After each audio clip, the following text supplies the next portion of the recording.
नमस्कार विद्यार्थी व पालक मित्रांनो, मी शुभम देशमुख, संचालक चाणक्य करिअर पॉइंट पुणे. आपलं engineering entrance guidance, engineering admission guidance आणि पोस्ट ॲडमिशन असिस्टन्स यासाठी आपण नवीन यूट्यूब चॅनल सुरू केलेलं आहे. या यूट्यूब चॅनलमधून इंजिनिअरिंग करू इच्छिणाऱ्या विद्यार्थ्यांसाठी सर्व इंजिनिअरिंग एंट्रन्सेसची माहिती आपण 20 ते 25 विद्यापीठ याच्यामध्ये शोधून काढलेली आहे. विद्यापीठ म्हटल्यापेक्षा एक्झाम शोधून काढलेल्या आहे. त्या एक्झाममध्ये म्हणजे आता बरेचसे फॉर्म निघून गेले आहेत, बरेचसे फॉर्म आता येतील. 12वी परीक्षा नेमकी संपलेली आहे. त्याच्यानंतर जेईचा रिझल्ट सुद्धा आलेला आहे. तर विद्यार्थी आणि पालकांना ज्यांना कमी मार्क आहे त्यांनी गोंधळून न जाता आता ऑप्शन बी काय आहे, सी काय आहे, या संदर्भात आपण एक एंट्रन्स एक्झामची एक सीरीज एक 20-25 दिवसात कंप्लीट करणार आहोत. या सीरीजमध्ये पूर्ण प्रवेश परीक्षांची माहिती तुम्हाला मिळणार आहे. तर बेसिकली चाणक्य करिअर पॉइंट काय आहे? तर चाणक्य करिअर पॉइंट ही 7 वर्ष जुनी एक संस्था आहे, एक कंपनी आहे, एक काउन्सिलिंग सेंटर आहे, त्याला तुम्ही म्हणू शकता. त्याच्यामध्ये आपण मेडिकल आणि इंजिनिअरिंगच्या प्रवेश परीक्षा आणि प्रवेश प्रक्रिया या दोन्हीचं मार्गदर्शन करतो. म्हणजे काय?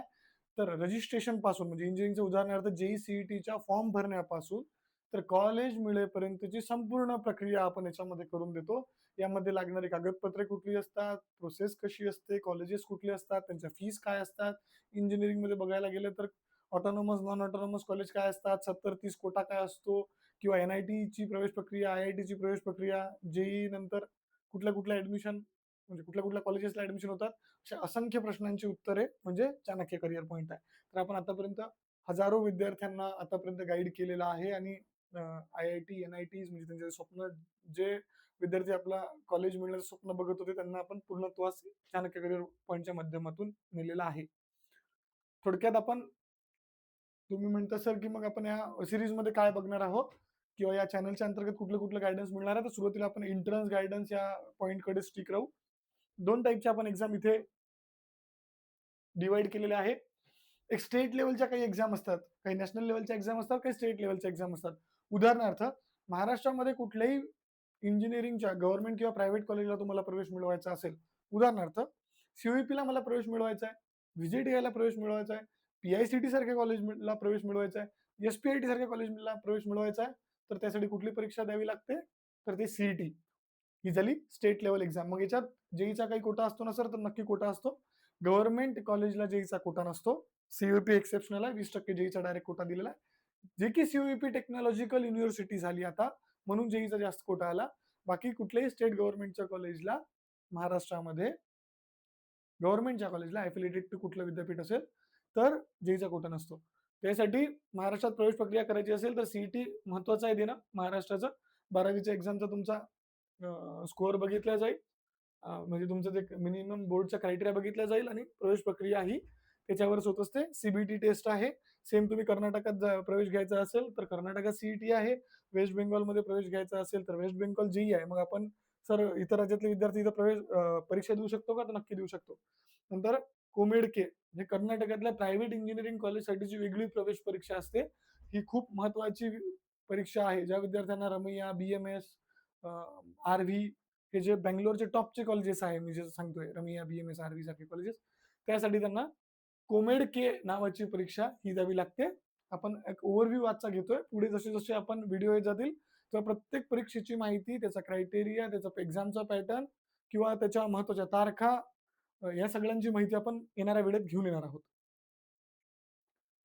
सेम तुम्ही जर काही प्रायव्हेट युनिव्हर्सिटीज पाहायला गेल्या, डीम्ड टू बी युनिव्हर्सिटी आपण त्याला म्हणतो, तर त्याच्या कुठल्या-कुठल्या एक्झाम असतात, तर आपण इथे टॉप प्रायव्हेट युनिव्हर्सिटी इथे काढल्या. तर BITSAT, Birla institute of technology, BITS सगळ्यांनाच माहीत असेल.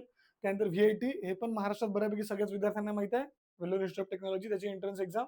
त्यानंतर एस-आर-एम चेन्नईला म्हणजे के-टी-आर मेन कॅम्पस आहे. त्याच्यासाठीच आपण जास्त आग्रही असतो. एल-पी-यू, नेस्ट, त्यानंतर एम-आय-टी, डब्ल्यू-पी-यू. डब्ल्यू-पी-यूची काही वेगळी परीक्षा नसते. महाराष्ट्र स्टेट सी-ई-टीवर ॲडमिशन होतात आणि काही जेईचा सुद्धा कोटा असतो. तसंच महाराष्ट्रातला आणखी 1-2 युनिव्हर्सिटीच्या एक्झाम बघायला गेलं तर के-जी सोमय्या चांगलं विद्यापीठ आहे. सोबतच नार्सी मुंजी सारखे सुद्धा विद्यापीठ त्यांचे पण आपण परीक्षाची माहिती आपण इथे देणार आहोत. त्याचे की फीचर वगैरे आपण इथं सध्या प्रायमरी दिलं आहे. पण आपण प्रत्येक विद्यापीठाची किंवा प्रत्येक परीक्षेची जी माहिती आहे आपण 1 टू 1 पर परीक्षेची माहिती आपण इथे डिस्कस करणार आहोत. थोडक्यात तुम्ही तुमचं गाईडन्स का सिक्युअर केलं पाहिजे? तर बऱ्यापैकी विद्यार्थ्यांना त्यांचा जेईचा रिझल्ट आला आहे. जेईमध्ये 98.5% खाली कुठलाही चांगला एन-आय-टी मिळत नाही.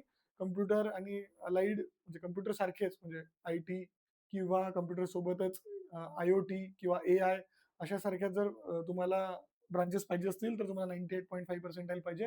तर खूप महत्त्वाचं आहे विद्यार्थी आणि पालकांसाठी. जेव्हा सी-ई-टीमध्ये रिझल्ट कमी येतो, मग विद्यार्थी आणि पालक गोंधळून जातात. त्यांना कळत नाही आता पहिले पैसे देऊन प्रवेश घ्यावा, कुठे मॅनेजमेंटनी जावं, कुठे डोनेशन द्यावं. तर या गोष्टींना आपण पूर्णपणे क्रॉस करू म्हणजे त्यांना आपण पूर्णपणे आपण त्या मॅनेजमेंटच्या दृष्टीने न विचार करता नॉर्मल फीजवर कुठल्या आपल्याला प्रवेशाच्या संधी अवेलेबल असतील, या सगळ्या गोष्टीची माहिती आपण या एंट्रन्स एक्झामच्या गाईडन्सच्या माध्यमातून आपण घेऊन घेणार आहोत. तर चाणक्य करियर पॉइंट मी जसं की आधी सांगितलं, की बेसिकली कशामध्ये काम करते, तर ॲडमिशन गाईडन्स, एंट्रन्स गाईडन्स या गोष्टींमध्ये आपण काम करतो. बेनिफिट काय असेल, तर सगळ्या एंट्रन्सेसचे माहिती विद्यार्थी आणि पालकांना मिळेल. त्यांचा टाईम आणि मनी म्हणजे विद्यार्थी आणि पालकांचं कसं असतं, पालक पूर्ण अनभिज्ञ आहे. रिझल्ट आल्यावर सर बघू किती फीस भरायची, काय भरायची. रिझल्ट जेव्हा चांगला येत नाही, मग जास्त फीचं कॉलेज जेव्हा प्रवेश घ्यायची तयारी करावी लागते किंवा मग डोनेशन द्यायची तयारी करावी लागते. मग तेव्हा ते फायनान्शियल प्लॅनिंग पालकांचं गडबडतं. अशा वेळेस विद्यार्थी आणि पालकांना आत्तापासून क्लॅरिटी येणं महत्त्वाचं आहे. 2-3 महिन्याचा वेळ आहे सी परीक्षा व्हायला. तर आपल्याला जर सी मार्क नाही मिळाले किंवा जेईमध्ये मार्क न मिळता सी सुद्धा काही झालं नाही, तर आपल्याकडे अजून प्लॅन बी, प्लॅन सी काय असू शकतं. म्हणजे आताच तुम्ही फायनान्शियल प्लॅनिंग सुद्धा तुमचं करू शकता. तुमचं जे विद्यार्थी आणि पालकांचं बरेच असतं, की आम्हाला पुण्यातच कॉलेज पाहिजे, तर मग पुण्यात सी-ई-टीची परीक्षे जेईच्या परीक्षेवर काही प्रवेश मिळाले नाही, तर मग आणखी कोणते ऑप्शन असू शकतात? तर आपण इथं दिलाय चूज बेस्ट फिट कॉलेज. आता मुलींच्या बाबतीत स्टेटच्या बाहेर पाठवायचं नाहीये. एस-आर-एम, जेईई किंवा व्ही-आय-टी सारख्या परीक्षा द्यायच्या नाही, तर मग आणखी कुठले-कुठले ऑप्शन आहेत, हे पण आपण याच्यामधून विद्यार्थ्यांना याचा फायदा होणार आहे.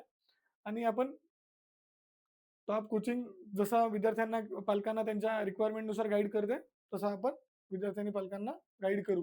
तर चाणक्य करियर पॉइंटचे सध्या एंट्रन्स एक्झाम गाईडन्स हा प्रोग्राम आपला सुरू आहे. मे महिन्यापर्यंत आपण त्याचे प्रवेश घेणार आहोत. एंट्रन्स एक्झाम आणि ॲडमिशन गाईडन्सचे सुद्धा पॅकेजेस आपल्याकडे अवेलेबल आहेत. आपले 4 ठिकाणी सध्या फिजिकल ऑफिसेस आहे.